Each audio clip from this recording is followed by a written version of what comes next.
Good afternoon, friends. Welcome to my YouTube channel Home Science Classes with Pratima Tiwari. Friends, मेरे video को ज़्यादा से ज़्यादा like, subscribe and share करिए ताकि हमें हिम्मत मिले कि हम आगे और वीडियो को अपने कंटिन्यू रख सकें। चलिए हम अपना क्लास शुरू करते हैं। कल की क्लास में हमने पढ़ा था कि होम मैनेजमेंट होता क्या है। होम मैनेजमेंट एक प्रक्रिया है। कौन सी प्रक्रिया है? एक सतत चलने वाली प्रक्रिया है, मानसिक प्रक्रिया है। सतत चलने वाली प्रक्रिया से तात्पर्य है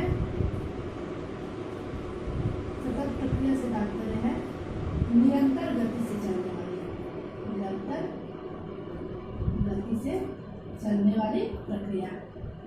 ऐसी प्रक्रिया जो हम अगर एक उद्देश्य की प्राप्ति कर लेते हैं तो हमारा दूसरा उद्देश्य प्राप्त करने का कार्य निरंतर चलता रहता है।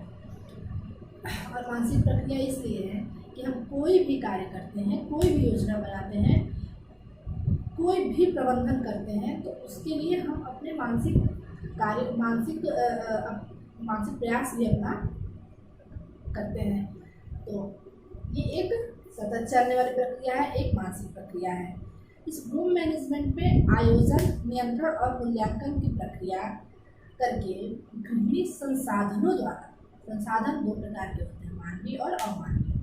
इन संसाधनों द्वारा अपनी आयोजन, नियंत्रण और मूल्यांकन की प्रक्रिया करके वो अपने उद्देश्यों तक पहुंचती है, अपने लक्ष्य को प्राप्त करती है तथा वो अपने कार्यों से संतोष प्राप्त करती है। अगर लक्ष्य सरल तरीके से, अगर लक्ष्य सही तरीके से न प्राप्त हो तो हमारा प्रबंधन बिल्कुल गलत है। ये डिपेंड करता है, जब हम मूल्यांकन करते हैं तो ये डिपेंड करता है कि हमारा कार्य सही तरीके से कुशलतापूर्वक हुआ है या नहीं। तो तब जाकर संतोष प्राप्त होता है उस पीढ़ी को। फिर हम लोगों ने पढ़ी थी विशेषताएं। विशेषताओं में कला है, विज्ञान है, विशिष्ट विज्ञान है, सार्वभौमिक प्रक्रिया है, मानसिक प्रक्रिया है।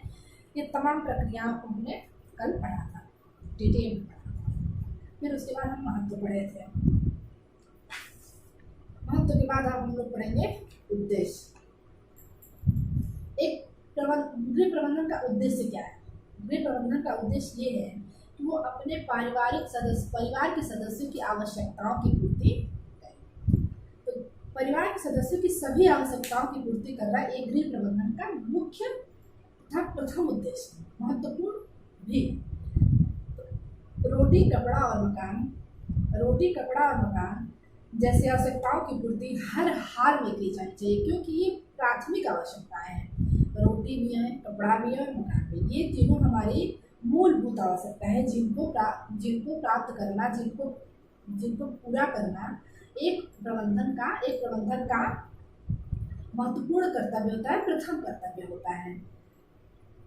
इसके साथ साथ परिवार में आरामदायक तथा कार्य क्षमता वृद्धि की आवश्यकताओं की पूर्ति भी एक कुशल प्रबंधक को करनी चाहिए, जो आवश्यक है। फिर दूसरा है सीमित आय में अधिकतम आवश्यकताओं की पूर्ति। सीमित आय, हमारी जितनी भी आय, हमारे परिवार की जितनी भी इनकम है उसमें गृहिणी, एक कुशल गृहिणी कम से कम सीमित साधनों द्वारा, सीमित आय से अपने गृह कार्यों को संपन्न करके एक कुशल प्रबंधक भी अपने न्यूनतम आय में, मतलब अपना जितना उसका आय है उसी में ही वो अपना बजट बनाकर अपने सीमित साधन द्वारा एक परिवार की आवश्यकताओं की पूर्ति करता है। ये एक कुशल प्रबंधक की विशेषता है। इसके लिए एक कुशल गृहिणी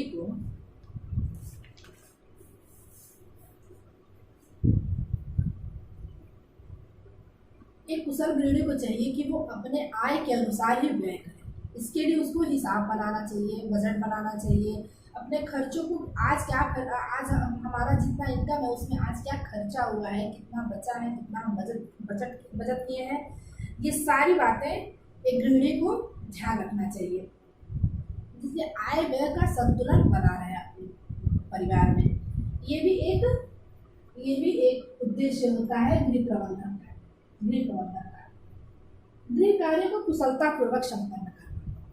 गृह कार्य को कुशलतापूर्वक संपन्न करने से तात्पर्य गृह कार्य को कुशलतापूर्वक संपन्न करने से तात्पर्य यह है कि गृह हम कम से कम समय श्रम शक्ति की बचत करके हम कुशलतापूर्वक अपने गृह कार्य को संपन्न कर सके। ये भी एक गृह प्रबंधन का उद्देश्य है। इसके लिए गृहिणी को सर्वप्रथम कार्य करने से पहले उस कार्य के प्रति योजना बनाना चाहिए कि हम ये कार्य इस टाइम करें, ये कार्य इस समय करें, ताकि हमारे समय श्रम और तथा शक्ति की बचत हो सके ज़्यादा से ज़्यादा। तो ये है एक और उद्देश्य। नेक्स्ट क्या है कि परिवार के रहन सहन।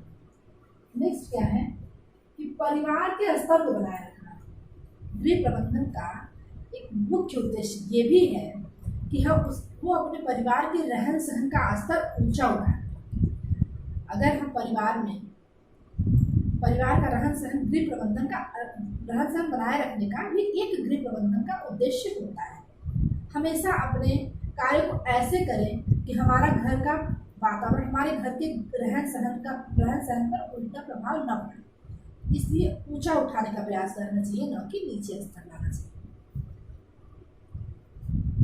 नेक्स्ट है पारिवारिक वातावरण को स्वच्छ बनाए रखना।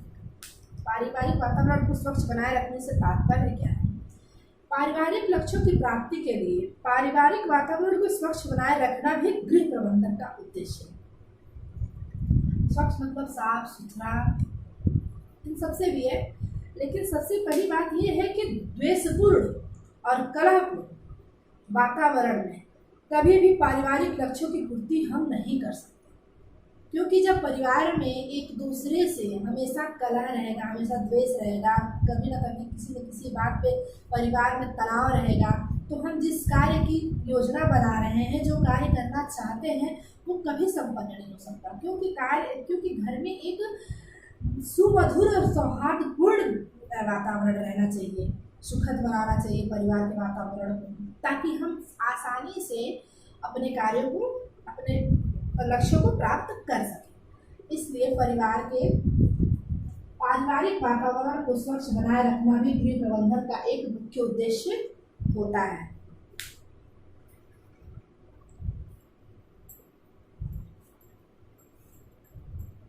अब आते हैं हम लोग अपने गृह प्रबंधन के चरण। गृह प्रबंधन के कितने चरण होते हैं? 3। गृह प्रबंधन के कितने चरण होते हैं? 3। आयोजन, नियंत्रण और मूल्यांकन। नियोजन प्रबंधन की प्रक्रिया का एक महत्वपूर्ण और प्रथम चरण होता है। किसी भी कार्य को करने से पहले उसकी व्यवस्थित रूपरेखा बना लेनी चाहिए, जो निर्धारित उद्देश्यों की प्राप्ति के लिए बहुत मदद करता है, प्राप्ति करने में बहुत मदद करता है। उसे हम आयोजन कहते हैं। सरल शब्दों में कहा जाए तो नियोजन प्रबंधक के द्वारा बनाया गया एक रास्ता होता है जिस पर चलकर उद्देश्यों की प्राप्ति होती है। गृह प्रबंधन के चरण।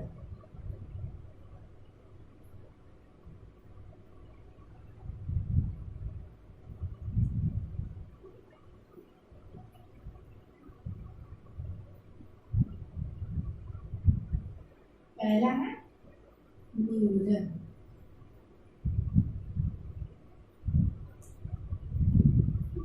नियोजन का एक अर्थ होता है आयोजन, योजना बनाना।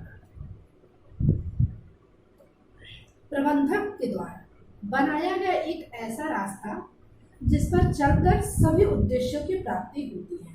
सरल शब्दों में कहा जाए नियोजन में ही सभी बिंदुओं का निर्धारण होता है, जैसे कौन सा काम करना है, कैसे करना है, कब करना है, किसके द्वारा करना है, किस माध्यम से करना है। इन सभी बातों का निर्धारण नियोजन में ही हो जाता है। नियोजन में सबसे बड़ी भूमिका प्रबंधक की होती है, क्योंकि प्रबंधक ही तो योजना बनाता है। किसी भी कार्य को करने के लिए एक प्रबंधक ही तो योजना बनाता है, मैनेजर ही तो योजना बनाता है। यदि प्रबंधक गुणवान होता है तो उसके द्वारा तैयार की गई योजना हमें हमारे उद्देश्यों तक पहुंचाती है, सरलता से पहुंचाती है। अर्थात जरूरी है कि मैनेजर में दूरदर्शिता का भी गुण होना चाहिए। मानसिक शक्ति तेज हो, निर्णय लेने की क्षमता हो कि वो कैसे निर्णय लेता है कि हम अपने कार्यों की पूर्ति, हम अपने आवश्यकताओं की पूर्ति, उद्देश्यों की पूर्ति सरलतम तरीके से हम लोग पूर्ण कर सके। तो ये नियोजन का एक अर्थ होता है। तो ग्रास एवं कैंडल ने अनुसार नियोजन के कितने चरण होते हैं? नियोजन के भी चरण होते हैं। ग्रास एवं कैंडल के अनुसार नियोजन के भी चरण होते हैं। अब बनाइए एक क्लासिफिकेशन।